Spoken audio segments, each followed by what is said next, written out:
Bapak-bapak, ibu-ibu sekalian, banyak dari kita mengeluhkan kondisi jalan desa yang penuh dengan lubang, becek kalau hujan dan berdebu kalau panas.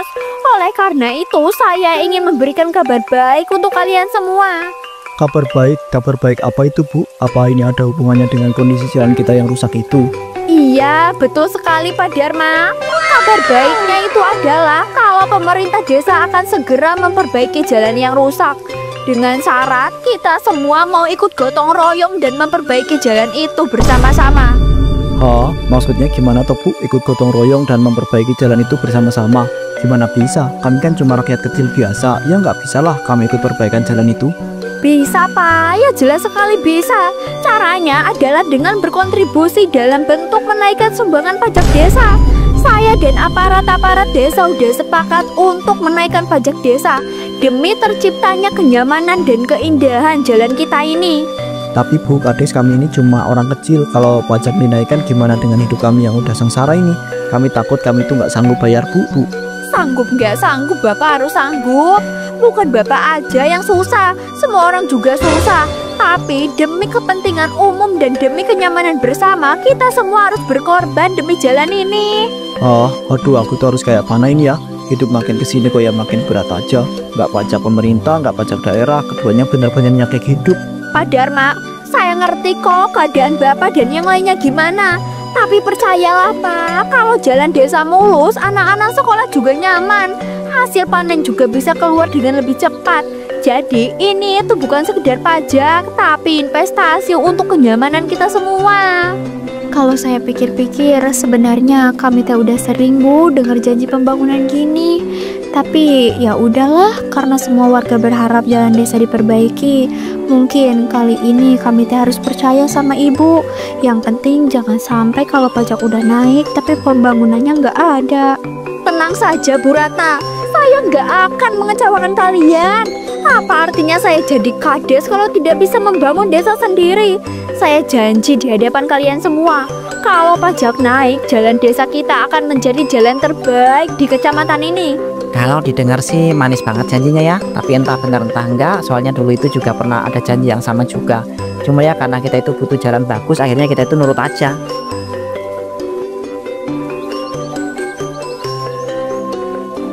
Ya udah, kalau memang demi kebaikan bersama kami setuju aja, Bu. Semoga janji ini bukan hanya kata-kata kosong. Terima kasih atas kepercayaan Bapak dan Ibu semua. Saya janji akan memajukan desa ini dan buat kalian bangga. Uang pajak yang terkumpul pasti akan saya gunakan sebaik-baiknya. Tercipta kesepakatan itu membuat pajak di desa itu pun naik dengan signifikan. Imbasnya para warga pun mulai merasakan akibatnya meski sudah tahu resikonya.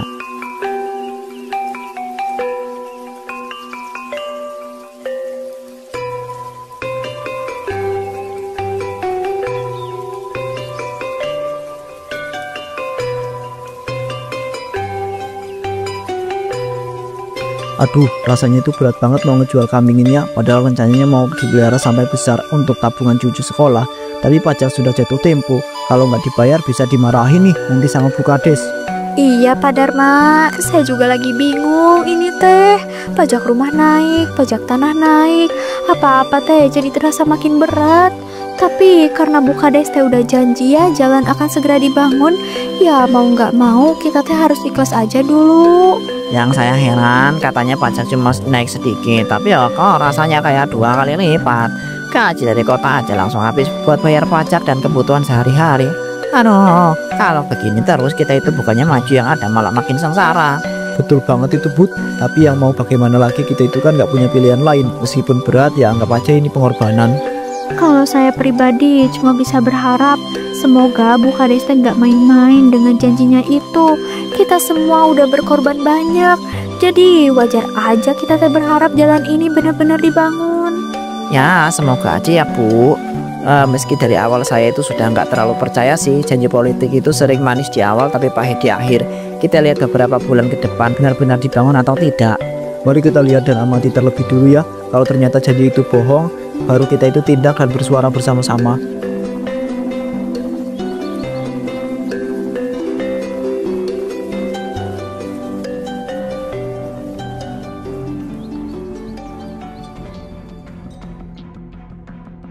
Walah, ternyata inilah enaknya jadi pemimpin.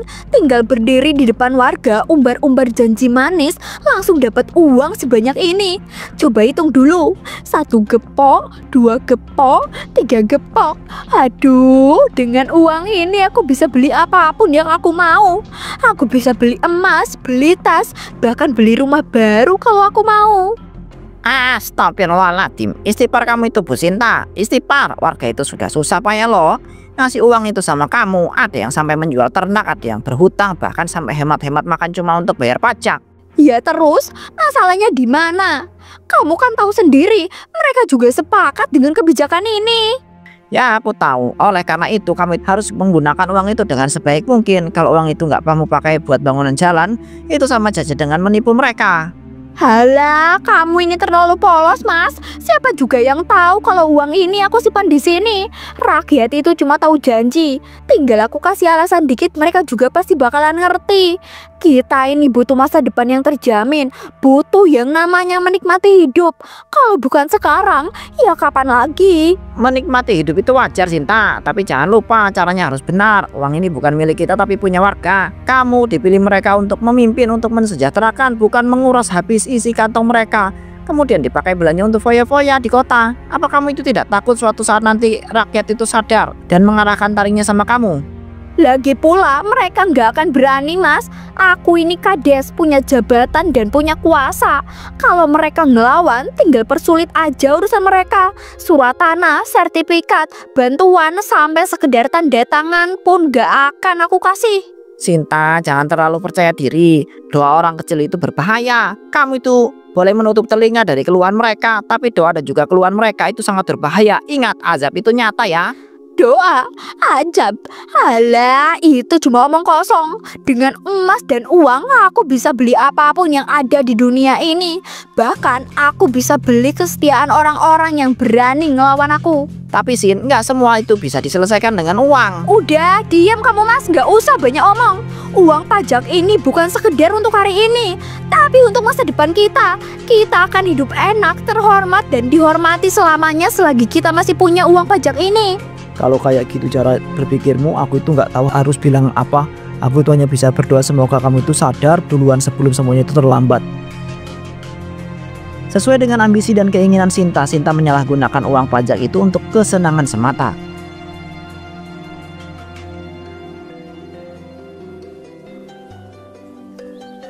Selamat siang Bu, ada yang bisa kami bantu? Kebetulan koleksi terbaru sudah datang. Ada kalung berlian, gelang emas, dan masih banyak lagi. Ayo silakan Bu dilihat-lihat dulu. Tolong keluarkan semuanya ya. Kalung yang paling mahal, cincin yang paling berkilau, dan gelang yang paling berat. Harga bukan masalah bagi saya. Semuanya akan saya bayar berapapun itu. Waduh, Bu Sinta ini bener-bener hebat ya. Baru beberapa bulan jadi kades udah bisa belanja emas puluhan juta. Kades-kades lain mana ada yang bisa kayak gini loh Bu. Halah, bisa aja kamu ini Ran. Makanya kalau kamu mau kaya, ikut jadi pejabat kayak aku. Jadi pejabat itu enak loh. Mereka yang kerja keras, aku yang nikmatin. Mereka yang sibuk banting tulang, aku tinggal ongkang-ongkang. Lagi pula, aku ini kan gadis perempuan, jadi harus tampil glamor biar dihormati. Ini Bu, kalung yang paling mahal. Berliannya asli dari luar negeri dan harganya ratusan juta. Kalau Ibu pakai, pasti kelihatan seperti istri pejabat paling tinggi, bukan cuma sekedar kades. Wah, bagus. Bagus ini, bagus sekali. Lihat Rani, cantik kan? Dengan perhiasan ini, aku bakalan semakin dihormati.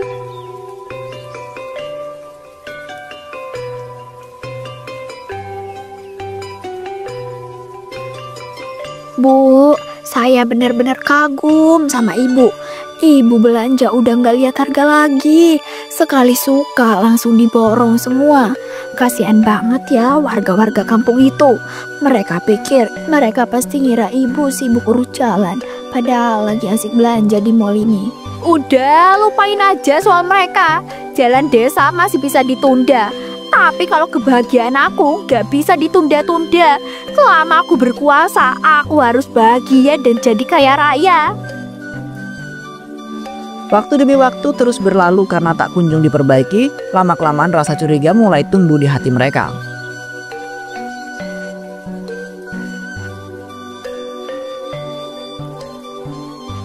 Kalian sadar nggak sih pajak udah dinaikkan hampir 3 bulan tapi ya jalanan desa masih becek kayak kubangan kerbau. Kapan janji Bukades itu terlaksana ya? Iya, kapan ya?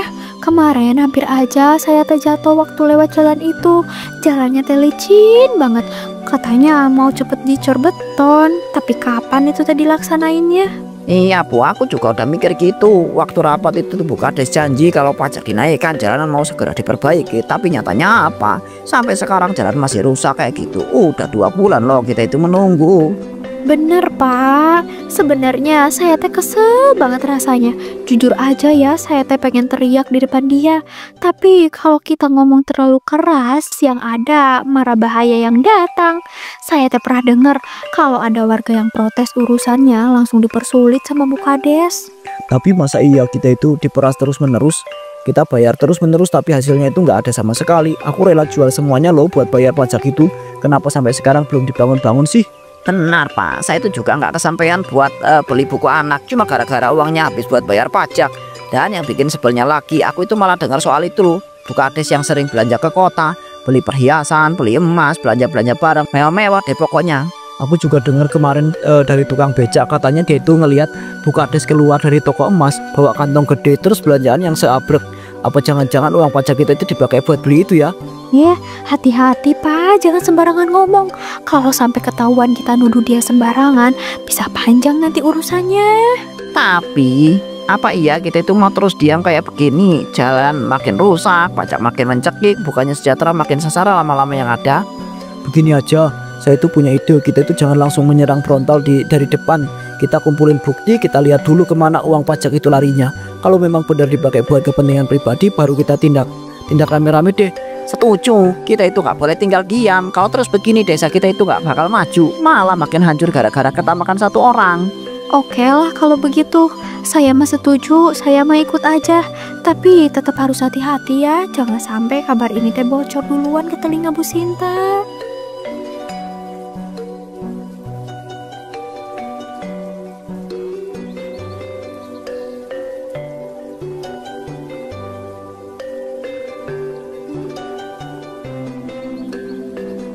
Wah, makin lengkap aja koleksi aku. Kalau dipakai ke arisan, pasti semua ibu-ibu bakalan iri. Mereka pikir kerja keras yang bikin aku bisa begini. Padahal, ya ini hasil korupsi. Sinta, apa kamu itu nggak takut? Warga mulai curiga, jalan desa itu belum juga diperbaiki loh. Tapi kamu itu belanja tiap minggu, jangan sampai ada yang berani buka suara ya. Halah, kamu ini terlalu penakut, Mas. Aku ini kades, orang nomor 1 di desa. Mereka mana berani ngelawan aku. Lagi pula, siapa yang bisa buktiin kalau uang ini uang dari pajak? Tapi ada yang lapor ke atas, bisa bahaya Sinta. Sudah, jangan banyak omong.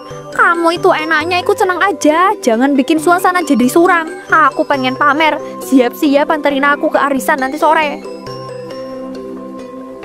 Beberapa waktu kemudian Bu Sinta memanipulasi jalanan desa yang rusak dengan batu-batu kecil supaya terlihat seperti sudah diperbaiki. Alih-alih meredam kecurigaan warga, hal itu kemudian malah membuat warga jadi semakin geram. Aduh, maaf ya ibu-ibu, agak lama. Tadi itu macet di kota. Lumayan sih, sekalian belanja sedikit. Belanja dikit, lihat aja itu, gelangnya aja bisa buat bayar sekolah setahun.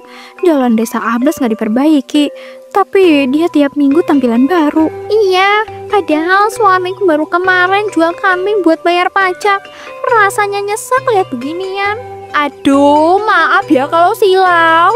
Namanya juga rezeki, harus dinikmati. Lagian kalau hidup cuma disyukuri tanpa dinikmati ya buat apa? Iya Bu Kades, tapi kami juga warga pengen menikmati jalan desa yang katanya mau diperbaiki itu. Jangan cuma ibu sendiri yang senang. Astaga, sabar dulu dong. Semua itu ada prosesnya. Nanti juga jalan itu diperbaiki, tapi nggak bisa langsung. Nikmati aja dulu suasana arisan ini. Jangan bawa-bawa urusan desa ke sini.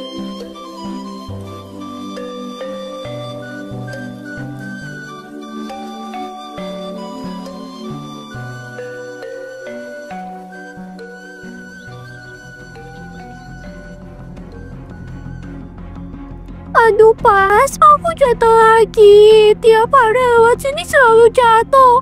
Kenapa jalannya nggak pernah diperbaiki sih? Aku itu capek. Aku takut tiap berangkat sekolah selalu begini terus. Lihat ini, sayuranku hancur semua. Aku rugi besar, panen yang harus bisa aku jual ke pasar malah busuk di jalan. Kalau terus-terusan kayak gini, kita itu bisa bangkrut semua. Kemarin katanya pajak dinaikkan buat pembangunan jalan, tapi mana buktinya? Jalan makin parah, makin becek, makin susah dilewati. Kita sudah sabar menunggu berbulan-bulan. Janjinya katanya jalan akan dibangun secepatnya. Nyatanya bohong semua nih. Kades cuma manis di mulut, rakyat tetap sengsara. Sudah cukup sabarnya kita. Pajak tiap bulan kita bayar, ternak kita jual, dapur kita kurangi makan, tapi hasilnya nol. Kita ini rakyat, bukan sapi perah buat Kades dan juga istrinya. Tapi Pak, kalau kita protes langsung ke hadesnya, apa nggak bahaya? Aku pernah dengar ada warga yang dikucilkan gara-gara berani ngelawan. Itu lebih baik daripada kita diam terus. Lihat banyak anak-anak yang jatuh, petani yang rugi karena aksesnya susah, ibu-ibu yang terhambat cuma karena mau ke pasar. Kita kerja keras bayar pajak, tapi mereka itu enak-enakan belanja di kota. Pamer emas, pamer tas mewah. Sampai kapan kita itu mau diam ya? Dengan amarah yang terus memuncak, para warga akhirnya mendatangi kantor kepala desa untuk berunjuk rasa. Menurut janji yang selama ini digemborkan oleh Bu Sinta. Oi Bu Sinta, keluar kamu. Sinta, keluar. Kami datang ke sini karena udah nggak tahan lagi. Kami sudah muak atas semua kebohongan dan korupsi yang ibu lakukan. Kembalikan uang-uang kami, kembalikan. Kalian jangan asal nuduh ya. Apa salahnya saya belanja? Saya ini istri Kades, pemimpin desa. Apa yang saya lakuin itu hak saya. Hak? Hak dari mananya, Ari Ibu? Uang itu teh hasil dari keringat kami, dari pajak yang kami setor dengan susah payah. Itu teh bukan hak namanya, itu amanah, titipan. Jangan pikir kami itu buta, Bu. Setiap minggu ibu itu belanja emas, tas, kosmetik, tapi jalan tetap hancur. Janji pembangunan cuma di spanduk palsu. Malah ini kebohongan ibu sudah terbongkar.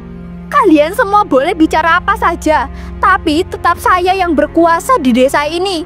Selama saya pemimpin, saya bisa lakuin apapun yang saya mau.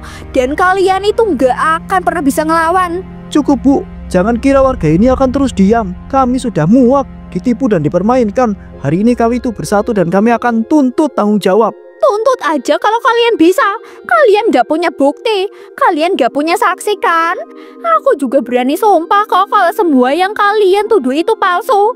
Sumpah, nggak usah bawa-bawa sumpah segala Bu. Sumpah itu sakral. Kalau ibu itu memang berani dan mengaku nggak salah, ya udah sumpah aja sekarang juga. Ya sudah, saya bakalan bersumpah sekarang juga. Saat ini saya Sinta Rahmawati selaku Kades desa ini bersumpah kalau apa yang dituduhkan sama kalian ini adalah fitnah. Dan kalau saya berbohong, saya siap menanggung segala resikonya.